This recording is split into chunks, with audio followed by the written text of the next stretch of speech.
moi, c'est toujours un plaisir d'être en milieu belge. Bon, je suis russe, je parle français et j'habite l'Angleterre. Mais pour moi, le retour à la Belgique, c'est toujours un privilège. Je ne comprends pas d'ailleurs pourquoi les Français se moquent des Belges. Mais nous avons quand même l'honneur d'avoir des Français qui sont arrivés de Paris spécialement pour cette convention. Et ils ne sont pas là pour se moquer, ils sont là pour se réjouir avec tous. Pour un orateur, c'est toujours difficile d'apprendre un orateur de convention, que la convention de la précédente, la 72e, était un succès. Alors l'orateur se dit, si c'est un succès, il faut que je monte encore plus haut, pour que ce soit un super succès. Mais là s'arrête la considération humaine, parce que le succès, c'est la présence du Seigneur. Si ça a été un succès à la 72e, ça sera un succès à la 73e, parce que c'est le même Seigneur qui est présent. Et il veut nous enseigner. Un orateur, il est ce qu'il est. Mais il y a un autre, ici invisible, présent et tout-puissant, qui va parler à chacun de nous. Il y aura peut-être des moments difficiles pour vous, car c'est un scientifique qui vous parle, ils sont connus pour perdre les auditoires. Mais ce que je veux dire ce matin, c'est par rapport au titre, ça vous avez lu dans ce petit logo. Alors on pense tout de suite, mais oui, c'est formidable ce que fait la technologie, même les chrétiens peuvent en bénéficier. Commençons donc à découvrir ce que c'est. On pourrait passer des journées à faire la liste, ce n'est pas le but ici. Parce que l'opportunité, c'en est une autre. Il est bien dit pour les chrétiens. Bien sûr, ils sont appelés à jouir des bienfaits, mais aussi, et c'est là que le chrétien est prophète. Un prophète, avant d'annoncer, il dénonce. Nous sommes là pour dénoncer les méfaits, souvent subtilement déguisés. Derrière ce qu'on appelle la toile de technologie, il y a une toile de fond. C'est la science. Parce que c'est la science qui a amené la technologie, comme nous allons voir. Et j'aimerais donc prendre tout de suite cette direction. Parce que nous allons nous retrouver 3 fois. Ce matin, je vais parler de la connaissance scientifique face au progrès technologique, comment elle a amené le progrès technologique. Mais aussi, ce progrès nous lance un défi. Quand je dis nous, ce n'est pas seulement les chrétiens, c'est au monde entier. Il y a 2 sortes de défis. C'est pour ça que cet après-midi, il y aura une conférence sur le défi matérialiste, mais il y en a un encore plus subtil que vous ignorez, il y a un défi spiritualiste. Alors, la technologie.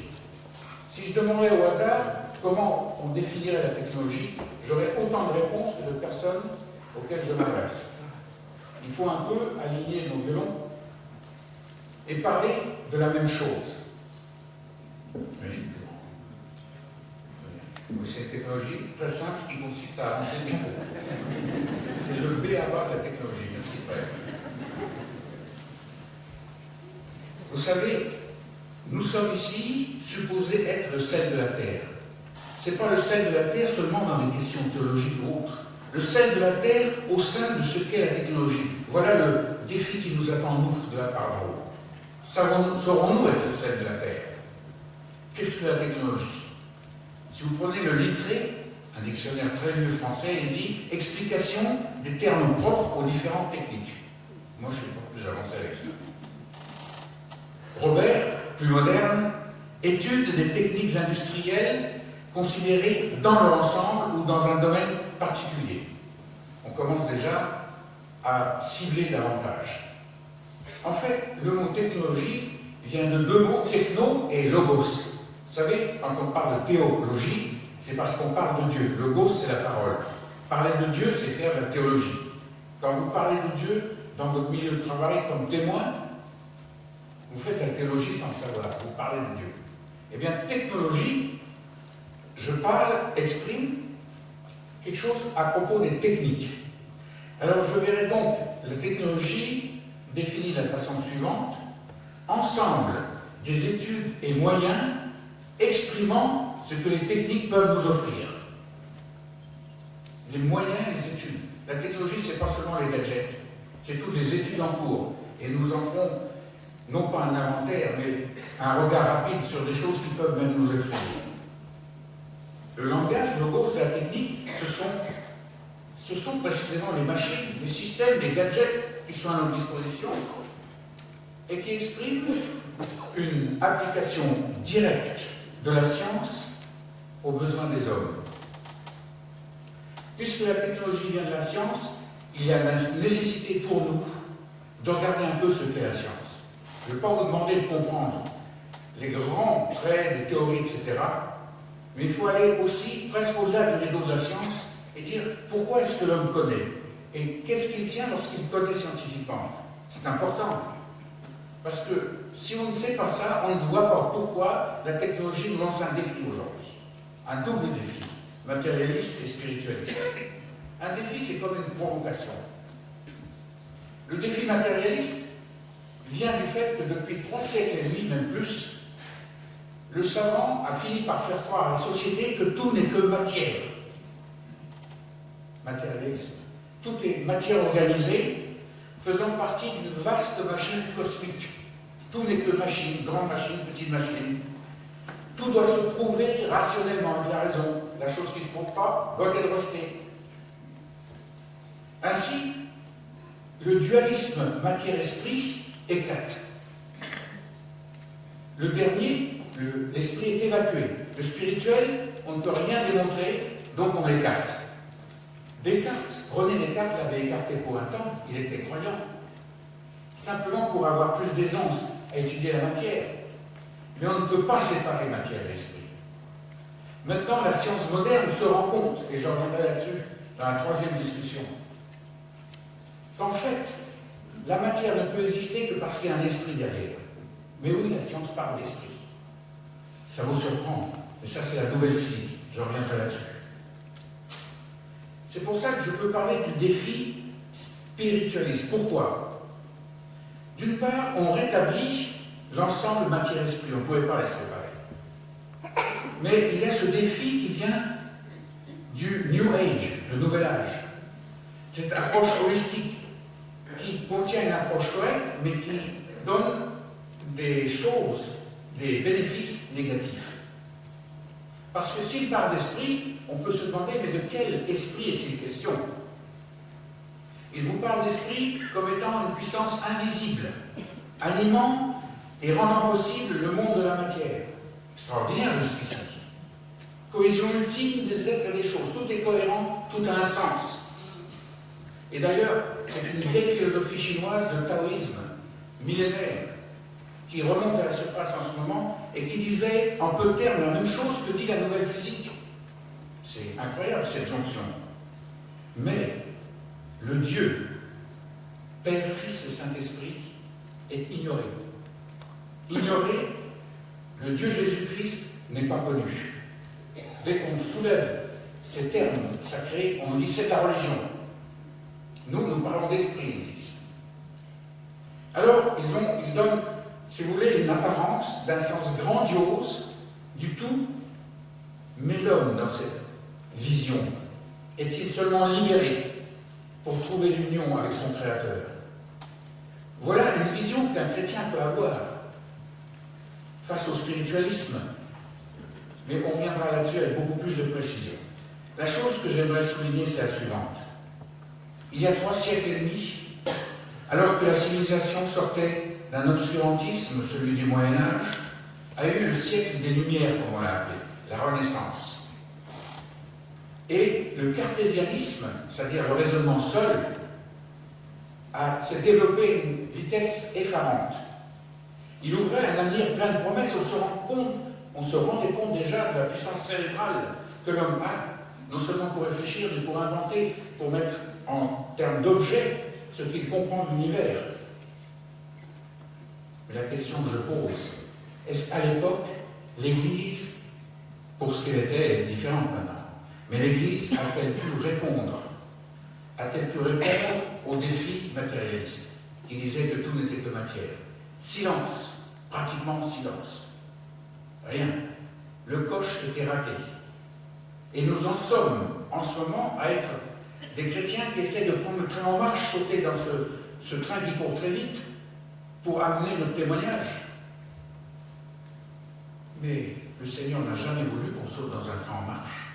Il a voulu que nous soyons la tête et non la queue, que nous soyons la locomotive du train. Voilà le défi qui est lancé à nous par la parole. Être la locomotive dans quelque chose qui progresse très vite, c'est pas forcément comprendre les détails technologiques, c'est se retrouver sous celle de la terre.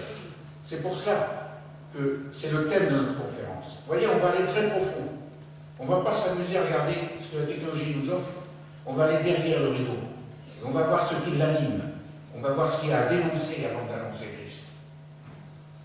Alors, en ce siècle, au début de ce 21e, avec cette spiritualisme, je devrais dire, naissant, où en est l'Église?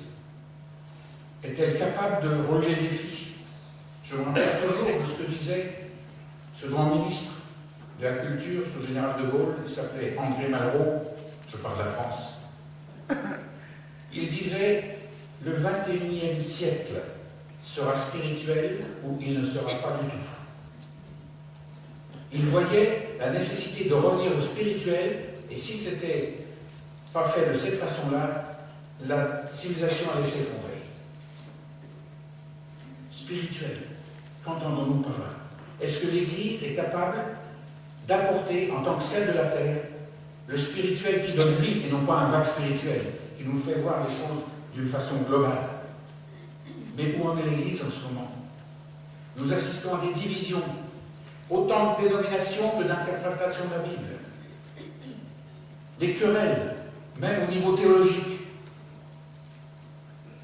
Où est cet amour dont Christ parlait? Il disait, quand le monde dira, voyez comme il s'aime, il sera en passe d'entrer dans la foi chrétienne. Oh oui, on a beaucoup de témoignages parlés, etc. Mais on ne peut pas masquer nos divisions. Et le monde nous entend parler au niveau de témoignages. Mais on dit, pourquoi vous êtes si désunis? Il n'est pas question de trouver vite un œcuménisme de fortune pour faire semblant d'être unis. La seule puissance qui peut nous unir, ce n'est pas une théologie nouvelle, c'est la personne vivante de Christ. Tant que tous ceux qui sont séparés, divisés, n'entrent pas dans cette union en Christ, ils pourront dire tout ce qu'ils veulent. Le monde est fait pour recevoir Dieu. Dieu l'a fait ainsi. Mais le monde refusera. Et donc, ce ne sera pas gentil, ce sera même inutile d'accuser le monde. Vous pouvez le couper. Et ce sera gentil d'accuser le monde. Mais si le monde n'écoute pas, à qui la faute? Est-ce que nous présentons cet amour qui nous unit? On parle beaucoup d'amour. C'est un amour qui vient d'en haut, ce n'est pas l'amour naturel humain. Un amour d'en haut est sacrificiel. Est-ce qu'il y a quelque chose de sacrificiel dans notre vie? On sacrifie quelque chose de ses propres intérêts pour l'autre? Je pense à ce qui se détruit si vite de nos jours, le mariage. Et même dans nos églises, certains mariages se dissolvent et disparaissent. Et pourtant, la Bible nous rappelle, en s'adressant aux maris, il n'a jamais dit « femmes, aimez vos maris », mais chose extraordinaire, « Marie, aimez vos femmes, comme Christ a aimé l'Église ». En grec, c'est beaucoup plus précis. En grec, il est dit « Marie, aimez vos femmes, du même amour dont Christ a aimé l'Église ». L'amour de l'homme, et j'en suis un, est par définition, si on ne se contrôle pas, égoïste, centré sur lui-même. Il tire la couverture à lui. Alors justement, l'homme ne saura aimer son épouse d'une façon authentique que s'il est animé de l'amour de Christ pour l'Église, un amour sacrificiel. Voilà le retour au ménage chrétien, au mariage chrétien. Il n'y en a pas d'autre. Alors, dans ce spiritualisme qui nous défie, on peut se dire, où est l'Esprit de Dieu? Alors on pense que l'Esprit de Dieu, c'est prendre la branche pentecôtiste. C'est un aspect. L'Esprit de Dieu est en action partout. L'Esprit de Dieu, et la lettre de l'apôtre Jean, chapitre 5, le dit très clairement, nous ramène sans cesse à l'eau et le sang, la croix. Il n'y a pas d'Esprit de Dieu qui fait quelque chose à part sous forme de dons extraordinaires et qui laisse de côté la seule puissance qui change l'homme, la puissance de la croix. L'Esprit nous ramène toujours à ça. Et à partir du moment où nous voyons quelques détours que j'appellerais charismatiques, où l'esprit est adoré comme tel, où la croix n'est plus visible, ce n'est plus de l'esprit qu'on parle, c'est de l'idée qu'on se fait de l'esprit. Et ça, c'est contre-productif. Ça, c'était mon introduction. Maintenant, j'aimerais dire ceci. Me présenter, on m'a présenté le petit papier, mais je voudrais surtout dire que très tôt, j'avais même pas 21 ans, j'ai commencé comme orateur public sur le thème de science et foi. Et mon interrogation était la suivante: quelle réalité, quelle vérité l'homme cherche-t-il à tenir avec la science? Je lançais un défi. Je faisais ça au niveau des conférences sur le nucléaire. À l'époque, même maintenant je pense, on n'a pas le droit de parler du nucléaire sans avoir l'autorisation de ses patrons, au cas où on trahirait certains secrets. Je n'ai jamais demandé l'autorisation. Alors ils sont venus, les envoyés du patron, pour essayer de me stopper, pour voir, voilà, attention. Ils n'ont jamais fait. Ils n'ont jamais fait. Et ils ont continué à revenir, non plus pour essayer de, si vous voulez, de me montrer du doigt que j'ai trahi un secret. Ils sont revenus parce qu'ils ont remarqué que je parlais d'autre chose. Pour moi, le nucléaire, c'était, si vous voulez, un effroi de plus dans la société qui, le jour où on effaçait toutes les centrales, on arrêtait, l'effroi du nucléaire ne disparaissait pas. Il y aurait peut-être l'effroi dû à la manipulation génétique. Le peuple, le public, est effrayé par quelque chose, l'homme n'est plus en contrôle de ce qu'il invente. Et pourquoi a-t-il perdu le contrôle? Parce qu'il n'est plus au centre du plan divin. C'est ça que j'essaie de montrer. Et chose curieuse, ceux qui étaient envoyés par les patrons en ont fait rapport aux patrons, ils sont eux-mêmes écoutés ça. Et pendant près de 25 ans, ils ont écouté. Et quand j'ai quitté le CEA pour une retraite anticipée, il y a eu des discours, c'était un banquet, il fallait faire la grande fête. Et l'un des patrons au sommet de la hiérarchie dans laquelle j'étais a révélé qu'il m'avait suivi depuis le début et qu'il s'était intéressé à ce que je disais et qu'il trouvait que c'était une réponse aux problèmes de la société. L'annonce d'évangile reconnue comme cela dans le monde professionnel. Et comme je quittais sur un salaire qui était le 3/4 de mes salaires, il me restait encore 9 ans avant la retraite officielle, ils allaient me payer à rien faire, ce qui était bizarre. C'était peut-être une récompense, je ne sais pas. Je leur ai dit, j'ai pris la parole, je vais vous dire à quoi cet argent va être employé.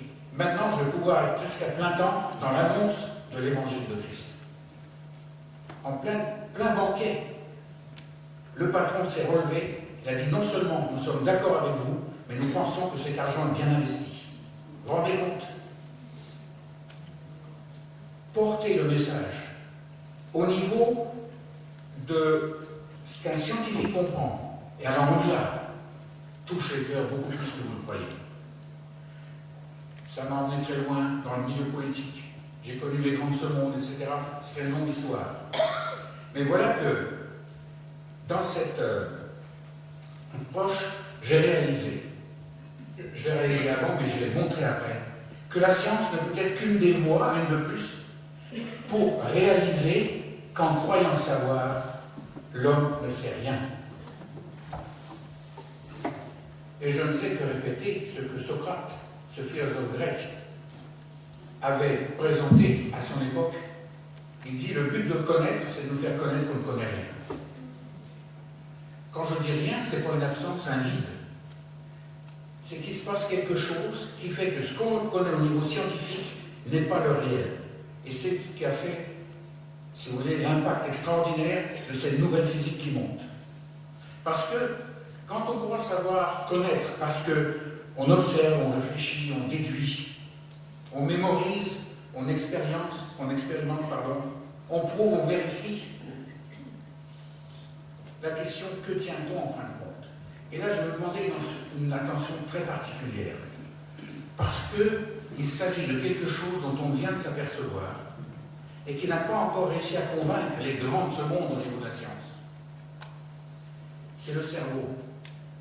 on savait tous qu'on a de la puissance cérébrale, on en utilise peut-être 10-12%, et encore beaucoup plus à découvrir. Mais en fin de compte, que nous donne comme connaissance la puissance cérébrale? Je vais parler d'image.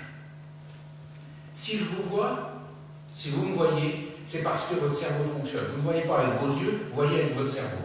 Les yeux ne sont qu'un organe de transmission d'informations. Si vous me voyez, si je vous vois, c'est parce que j'ai une image de cette salle.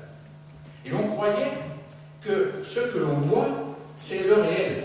C'est-à-dire que si je tombe aveugle, j'ai le droit de supposer que ce que je voyais est toujours là. Maintenant, on ne le dit plus. On dit ceci: je peux boire une tasse de café, me retourner, et à ce moment-là, je n'ai plus le droit de dire que ce que je voyais est correct. Vous savez pourquoi? C'est une déclaration absolument renversante.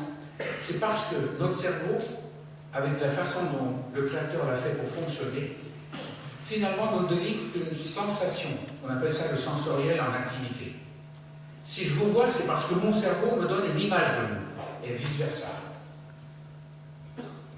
Mais on s'est posé la question de savoir, ce que je vois, c'est une image.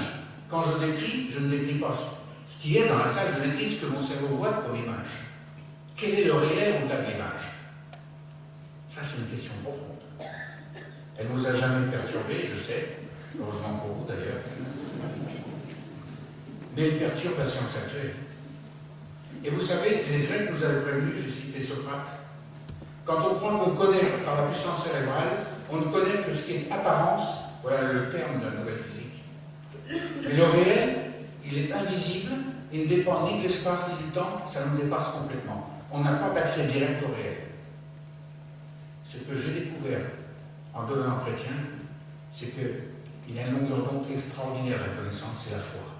On entre dans le réel, sans pour cela avoir des images, sans pour cela comprendre, mais on rentre dans quelque chose de grandiose. Toujours est-il que le grand savant danois Niels Bohr a prévenu, c'était à l'apogée de la science telle qu'on la connaît maintenant, a prévenu le monde des savants et le monde en général en disant ceci: la science ne décrit pas l'univers tel qu'il est, mais tel que l'homme le ressent. Le sensoriel. Je pourrais décrire cette salle, mais je ne pourrais pas décrire votre réalité. Je ne décrirai que ce que je vois de vous. Bon, bien sûr, je sais que je ne pourrais pas décrire votre caractère, mais si je vous connaissais, je pourrais en parler un peu plus. Ce serait une apparence de plus, parce que votre réel, il est comme le réel en général, il ne dépend ni de l'espace et du temps. Nous sommes éternels, mais ça, on ne peut pas le voir. Ce que nous voyons, c'est simplement le coffre dans lequel vit cet éternel, sans dimension. Et lorsque ce coffre n'en peut plus, qu'il meurt, qu'il s'arrête de fonctionner, cet éternel est relâché. On a appelé ça l'âme. Mais en attendant, ce que l'on voit tant qu'on est vivant, ce n'est pas le réel. Et alors ça va influencer la technologie. Oui, c'est ce que nous allons voir en principe cet après-midi. La technologie telle qu'elle nous apparaît n'est que le produit d'une science qui ne s'attache qu'aux apparences et non pas au réel. Est-ce qu'il y a un réel derrière les inventions? Quel est-il? Ou c'est là qu'il y a le défi. Vous voyez, l'homme lui-même se voyait dans ce monde mécaniste, dans ce monde matérialiste, comme une machine aussi, machine génétique, machine évoluée avec le temps, descendant de l'animal, etc. Et on en raconte. Et vous avez ce grand académicien belge, Christian de Duve, qui a écrit dans ce livre « Science et quête de sens ». Il y a 15 savants, dont 5 prix Nobel. Et de Duve est un prix Nobel 1974 de médecine. Il dit des choses extraordinaires sur la vie, c'est un spécialiste de ça. Des choses absolument presque renversantes. Il connaît son sujet à fond, et quand on dit « est-ce qu'il y a un sens ?» il y en a-t-il un, dit-il, et c'est tout. Voilà un homme qui ne croit en rien en ce qui concerne l'invisible. Tout est visible, la réalité n'est que visible. C'est ça la réalité. Et il ne se rend pas compte qu'il fait une erreur capitale. Lui, prix Nobel, qu'un enfant ne ferait pas. Vous voyez que je vous la donne. Dehors, le temps est calme. Mais il y a quelques jours, le vent soufflait. Et vous voyez, vous pouviez voir à cette époque, les arbres agités, les branches se plier, les feuilles s'envoler, c'est l'automne. Est-ce qu'il viendrait à l'idée, à même un enfant, de dire le vent c'est cette feuille qui s'envole, le vent c'est cet arbre qui s'agite? Non, on ne va jamais dire ça. Et lorsque son langage évolue, il vous dira non, le vent je ne le vois pas, mais je vois comment il se manifeste. Il se manifeste en pliant les branches, en faisant les feuilles voler. C'est ça la grande différence. Ça illustre un peu ce réel invisible qui se manifeste à travers ce que l'on sait par la science, mais la science nous montre que ce qui se manifeste, ce qu'il y a derrière, elle ne peut pas. Et de croire le contraire nous amène dans une aliénation, ce que j'appelle l'aliénation spirituelle, dans le sens de l'esprit vivant de Dieu en nous. Un savant peut avoir le prix Nobel, un politicien peut avoir la puissance qui dirige un pays, le pays le plus puissant du monde, qui fait des bêtises à sa même dimension, je ne le nommerai pas. On peut être cet homme extraordinaire et on peut être aliéné spirituel. C'est pas parce que quelqu'un va à l'église et chante des cantiques le dimanche, même en tant que président, que pour cela il est vivant spirituellement. Je ne le juge pas, je me pose la question. Et alors dans cette perspective, lorsque nous regardons cet homme, nous disons oui, c'est fantastique ce qu'il est au niveau des apparences, mais au niveau de son réel, est-ce qu'il est vivant dans son réel? On peut être vivant qu'en Christ, non pas à travers une religion, non pas à travers des actes précis. C'est une affaire très profonde. Et l'ouverture à la vie ne peut se faire que par un brisement. Comme l'énergie que vous trouvez dans le charbon, dans l'atome, etc., vous ne pouvez l'obtenir qu'en brisant. L'énergie de nourriture du grain de blé ne peut se faire que lorsque le grain de blé se brise dans le fond du sol et en sort un épi. Le Christ lui-même utilise cette image pour nous rappeler que l'entrée dans la vie réelle, n'est possible que par un brisement. Un brisement, c'est d'un seul coup, progressivement, se rendre compte que mes priorités, finalement, elles sont organisées par moi, je croyais savoir, mais il y a d'autres priorités, celles de Dieu sont infiniment plus importantes. Je me suis écarté de ça, en fait, j'ai jamais su. Et c'est ça que le brisement amène. D'un seul coup, nos priorités s'écroulent, et on entre dans les priorités de Dieu. Nos talents, qu'on a utilisés à tort et à travers, pensant bien faire, ils ne sont pas écrasés et écartés, ils nous sont restitués, mais en Christ. Ils brillent de leur meilleur feu dans l'existence. C'est ça l'œuvre de la croix. C'est-à-dire brisement, mort à soi-même et résurrection dans une dimension nouvelle, avant même nos corps même ressuscitent. Donc, ce que nous voyons n'est qu'une image. Et la Bible nous avait prévenu depuis longtemps. Je me rappelle ce texte qui dit « De même aujourd'hui, notre vision est une image, confuse, dans un miroir dépoli. Mais alors, nous verrons face à face. » Vous connaissez tous ce passage 1 Corinthiens 13. La Bible nous prévient que nous ne voyons qu'à travers des images. Et de dire que c'est ça le réel, c'est le grand mensonge existentiel qui a couru depuis Descartes et qui nous a atteints. Et nous, souvent, vivons au niveau du peuple de Dieu, au niveau de ce que nous ressentons, ce que nous percevons, ce que nous comprenons de la Bible. Et si un jour l'épreuve passe, on ne peut plus comprendre, on ne peut plus recevoir, on n'entend plus rien de Dieu, on dit ça y est, Dieu m'a quitté, qu'est-ce que j'ai fait? On s'était attaché à des apparences. Si la Bible est là, elle n'est qu'un ensemble de mots. La Bible n'est pas une fin en soi, c'est une porte d'entrée dans le réel de Dieu. Et seul Dieu, par sa puissance, peut nous faire effectuer cette entrée. Alors vous voyez, cette aliénation dont je parle, qui consiste à ignorer que tout est esprit pour que la matière subsiste, cette aliénation va nous poursuivre et va entrer dans toute entreprise humaine. Elle va aliéner même l'utilisation de la technologie. Les bienfaits de la technologie seront vus comme une fin en soi. Ils seront considérés comme des moyens ultimes pour sortir l'homme de sa misère matérielle et lui apporter le bonheur matériel. Et on a longtemps cru, on le croit encore, que si dans les pays sous-développés on apporte le bonheur matériel, ça y est, on n'aura plus de problème avec eux. Non. Et pourtant, il y a des exemples extraordinaires. Et les ordinateurs, la télémédecine, vous n'avez jamais entendu parler de ça? C'est vrai que je suis un peu flatté par ce que fait mon fils. Il a inventé et c'est très développé en Grande-Bretagne maintenant, surtout en Écosse, le petit téléphone, le GSM, dans lequel il y a un cerveau électronique qui n'est pas programmé mais qui travaille comme le cerveau humain.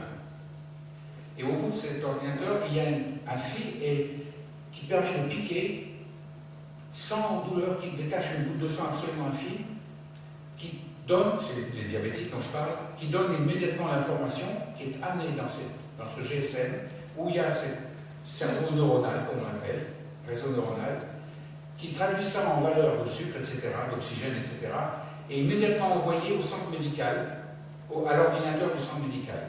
Ce qui fait qu'un médecin, sans appeler le malade, peut lire les résultats et dire à un malade, lui téléphoner, dire attention, cher ami, vous allez au-devant d'un problème, venez me voir.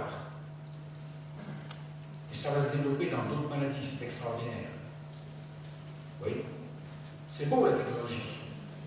Mais quand on la fait uniquement que pour le bien-être matériel, on rate quelque chose d'essentiel. L'homme ne sera effectivement qu'une machine à consommer et sera traité comme tel par l'économie. Alors, le but de la thèse ici sera d'une part de montrer que ce progrès technologique, en dépit de tous ces nombreux bienfaits, c'est une forme moderne de ce matérialisme dont je parlais il y a 3 siècles et demi. C'est ma deuxième causerie cet après-midi. Et les fruits de son progrès sont autant de défis qui sont jetés à ceux qui, comme nous, voient l'homme bien supérieur à simplement une explication matérialiste. Ils nous défient par là. Et ils nous disent, non, le spirituel, vous pouvez l'écarter, on ne peut pas démontrer ça, ça n'existe pas. Mais il y a quand même une réaction. Depuis déjà plus de 20 ans, je l'ai observé à travers mes conférences dans les universités, il y a un rejet sans cesse grandissant des thèses de la vision matérialiste parmi les jeunes. La science de pointe, la nouvelle physique, commence aussi à virer de bord, et surtout dans ce rejet de la philosophie matérialiste, surtout parmi les jeunes, et c'est ce qui sera montré dans la 3e causerie, il y a un courant de plus important qui entraîne ce que j'appelle les rescapés du matérialisme à tout prix, vers ceux qui croiraient de la libération spirituelle tant attendue. C'est là où est le spiritualiste. Il est encore plus subtil, cette aliénation est encore mieux déguisée que la précédente. Rappelez-vous, nous sommes là pour dénoncer, avant d'annoncer. Alors effectivement, partout on cherche le sens ultime. Même l'homme de la rue dira, c'est bien gentil de me dire que je descends du singe, j'ai entendu dire ça d'ailleurs. Moi ce qui m'intéresse, c'est de savoir quel est le but de ma vie, pourquoi je suis sur Terre, quel est le sens de mon existence. Et cette recherche du sens a gagné même la science. Et comme je vous l'ai dit, ce livre, Science et quête de sens, merci Samuel pour me l'avoir fait découvrir, récent, où parlent 15 sommités de la science, dont 5 prix Nobel, avec des approches différentes. Il y a des catholiques, il y a des animistes, il y a des bouddhistes, il y a des athées, il y a des protestants aussi. Ils parlent, ils disent quel est ce sens à notre avis, comment trouver. Mais alors ce qui est remarquable, c'est qu'ils cherchent un sens dans la direction de pouvoir expliquer, une espèce de, si vous voulez, de rencontre avec la théologie, et en fin de compte avoir une autre image, une représentation du divin, mais rationnelle, rationnellement acceptable. Ce sera une image de plus. Le réel de Dieu en Christ leur échappera complètement. Tout à l'heure, nous avons lu ce passage, ce verset clé de Jérémie 5,4. Je lis dans la version que j'avais, c'était la version seconde. Ils agissent en insensés parce qu'ils ne connaissent pas la voie de l'Éternel. Insensés, soit ceux qui n'ont jamais découvert. Voilà dans quel monde nous nous trouvons. De gens qui cherchent le sens, mais qui pensent qu'à la fin, c'est la science, en accord avec la théologie, qui pourra définir un Dieu qui sera acceptable à tout le monde. C'est toujours pas le sens trouvé. C'est encore être insensé. Et pourquoi? Parce qu'ils ne connaissent pas la voie de l'Éternel. Et pourtant, Jésus a dit, il n'a pas dit voilà le chemin, il a dit je suis le chemin. Je suis la vérité. Je suis la vie. Je suis le chemin. C'est important. Mais la question se pose, quel est ce Jésus que nous montrons au monde qui nous entoure? Le monde écoute au-delà de notre témoignage parlé. Il regarde nos vies. Et pas seulement individuelles. Il regarde l'Église, j'ai parlé des divisions, des différentes dénominations, des différentes interprétations de la Bible. La Bible, entre parenthèses, n'est pas faite pour être interprétée. C'est un boulet de la civilisation occidentale, ça. Interpréter, il faut que je comprenne avant d'accepter. Mais le comprendre nous donne des images. La Bible est plus que des images.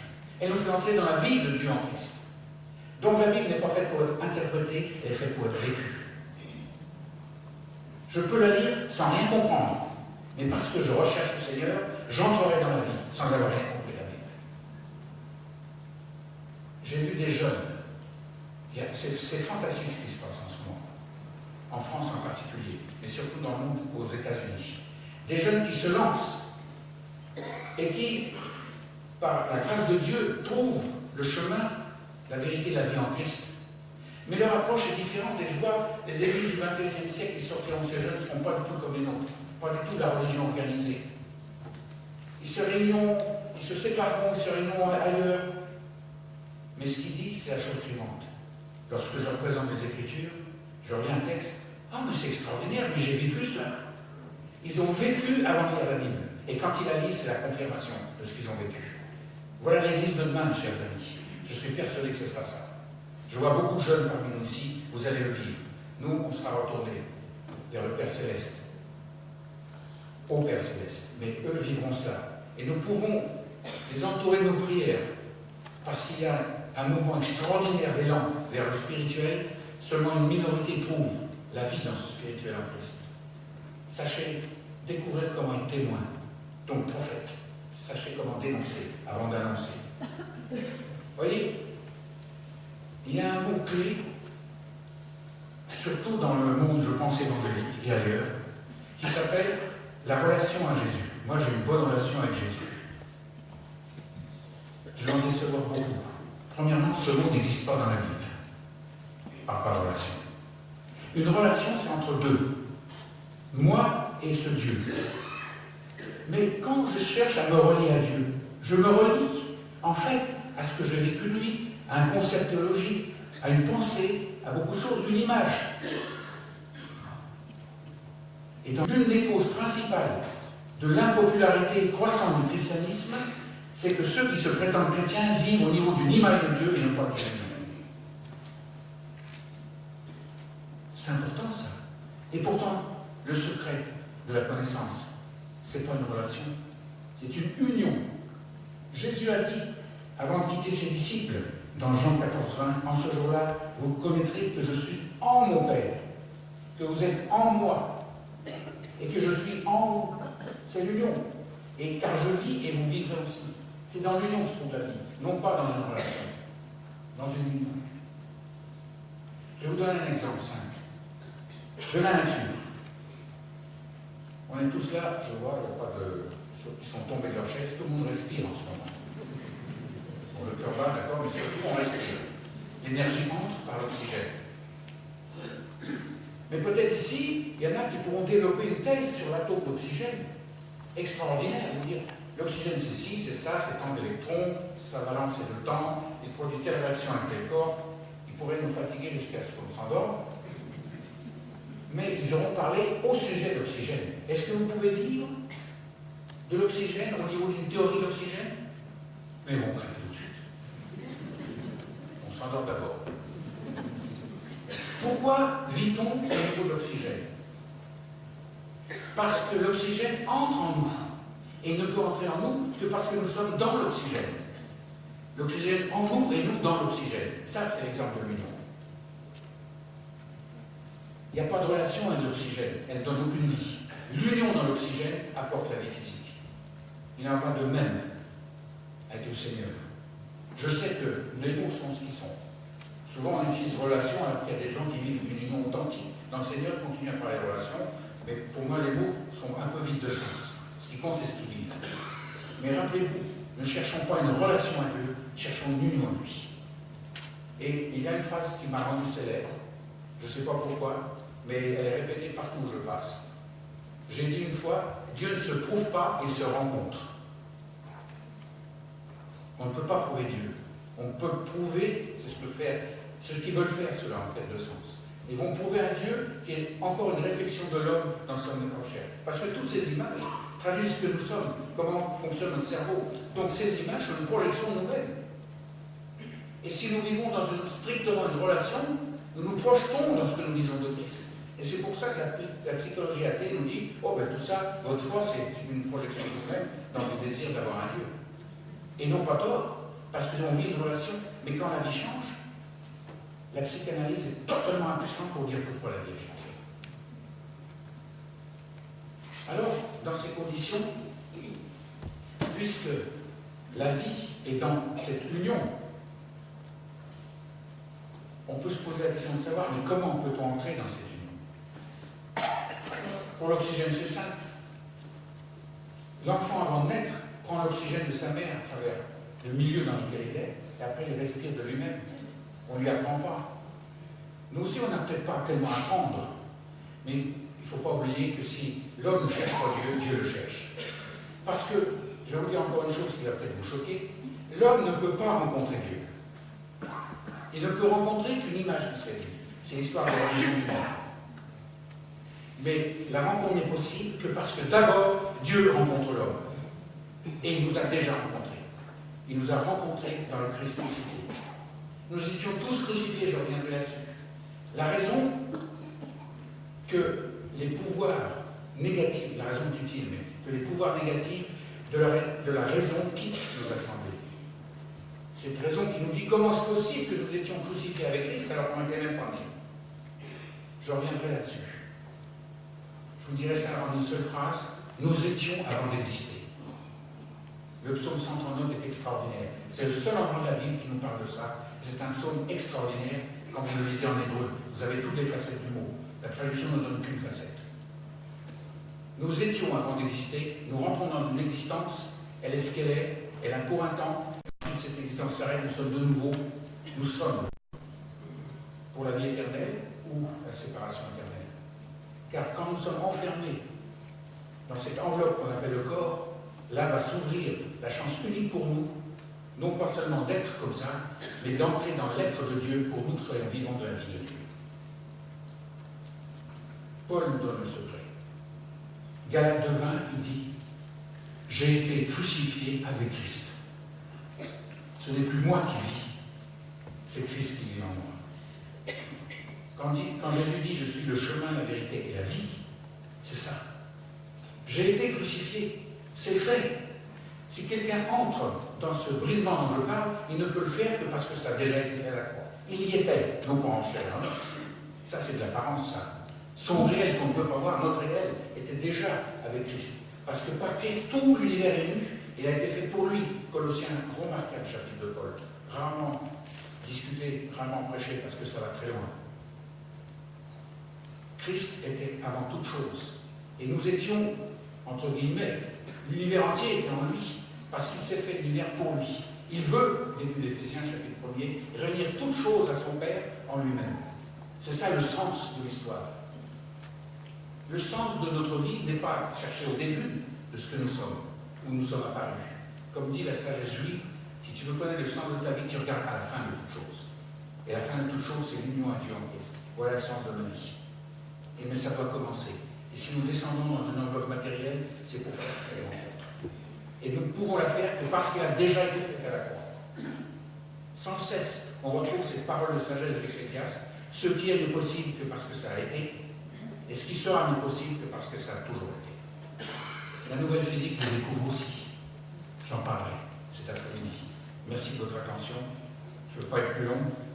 Je me suis perdu du coup, 42 minutes, c'est beaucoup trop. Mais je vous remercie beaucoup de la patience que vous avez eue. Ce n'est pas toujours facile. N'attrapez pas le migraine, je pense qu'on va décacher à la sortie.